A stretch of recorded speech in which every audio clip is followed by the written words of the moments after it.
নমস্কার। দুঃসাহসী কবি চন্দননাথ।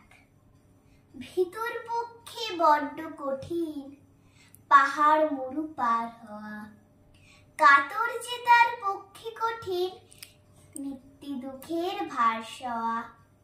হিসেব যাদের ভুল হয়ে যায় ভয়টা তাদের অঙ্কেতে, শামুক যেমন তা গোটাবেই একটু বিপদ সংকেতে।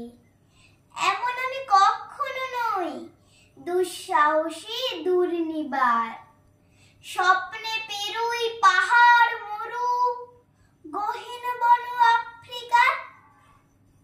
কিন্তু আমার বুক কেঁপে যায়, মুখখানা হয় বড্ড ম্লান।